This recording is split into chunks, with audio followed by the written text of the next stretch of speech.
Pecha Kucha 156, Doctor Who magazine. So if I stumble over my words more than usual, it's because I haven't had a good night's sleep since June.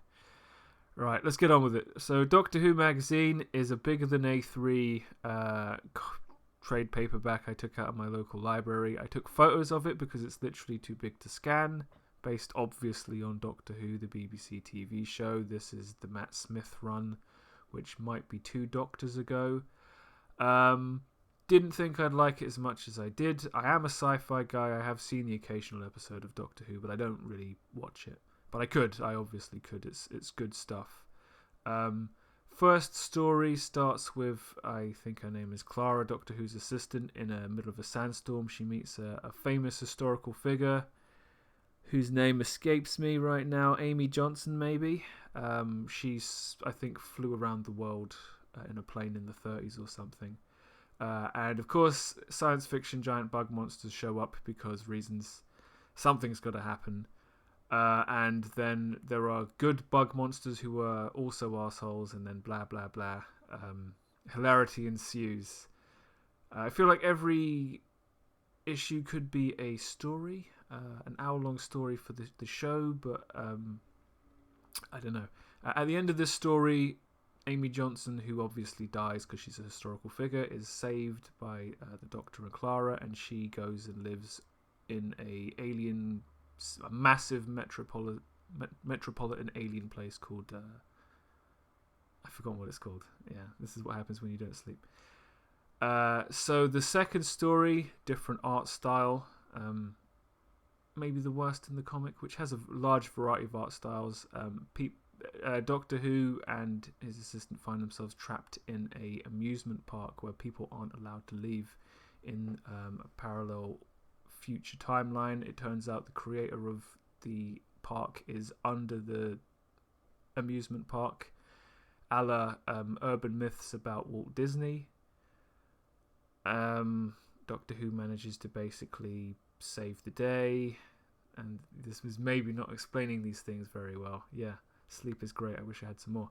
Next story, basically the Doctor doesn't know who he is. He finds himself in a humdrum, monotonous existence, afraid of anything and everything, more change most of all. He ends up being quote unquote promoted to basically working in a job center type role, where he basically tells people all day that he's fucking them over and there's nothing he can do. It turns out he's trapped in his own personal hell by a giant space monster that feeds off of people's sorrow. And of course, being the Doctor, he resolves things, nicely in either an hour or 5, 6, 7 pages, however long each of these stories is. Really like the art style. The likenesses are excellent, and it's a really good contained story. Most of the comics in this trade paperback are self-contained, which is pretty classy too. The Doctor goes inside an alien version of the internet where he partakes in a shady auction where cute, lovable, fluffy space aliens with telepathy are being sold to be eaten. To save the day, he inadvertently ends up auctioning the TARDIS to kind of overwhelm the internet systems.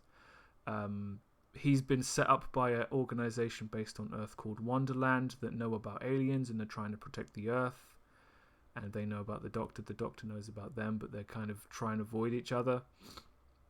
And as a result of losing the TARDIS, the Doctor finds himself for the first time in a queue. Because the TARDIS was sold in an auction, he's filthy rich, but he is blindingly upset and miserable for the first few issues of this comic, until it turns out a serial killer who makes art out of death has acquired the TARDIS and is intending to basically kill everything everywhere using the Doctor's TARDIS. So, the Doctor's got to get on with stopping this. This is like, I think, maybe a 5-issue super series thing. This guy is legendary and created a wall basically made out of a dead species of giants because, well, he thought it would be funny. The wall keeps neither anything in or out, because if it had a function it wouldn't be art. I agree with the Doctor's description of what qualifies as art. If it has a function, it isn't. At the end, there's a massive showdown where Wonderland help the Doctor try and stop this super evil serial killer artist. And then there's a plot reveal where it turns out they both the Wonderland people and the Doctor knew who he was all along, because he was another one of the Wonderland people. Spoiler alerts, yeah, because you care.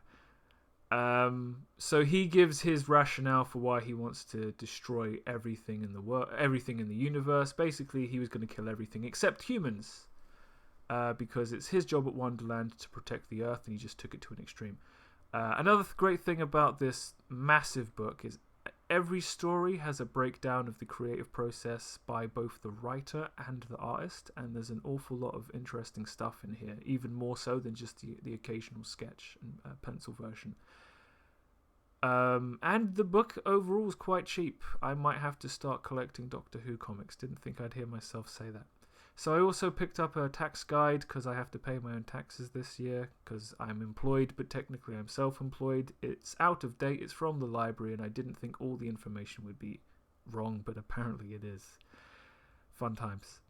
So Sad Clown of the Week, toss-up between David Cameron and UPS because UPS suck. But David Cameron was in the news this week because he's published a book.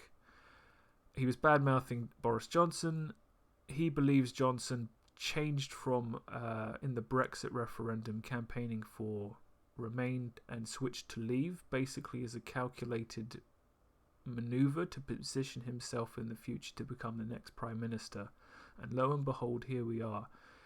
Cameron's not the only one to hold that belief. I think it's probably true too.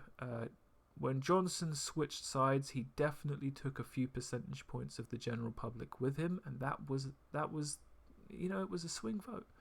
You could argue, with all the other things that people voted on, that it's not technically Boris Johnson's fault that we're leaving the EU.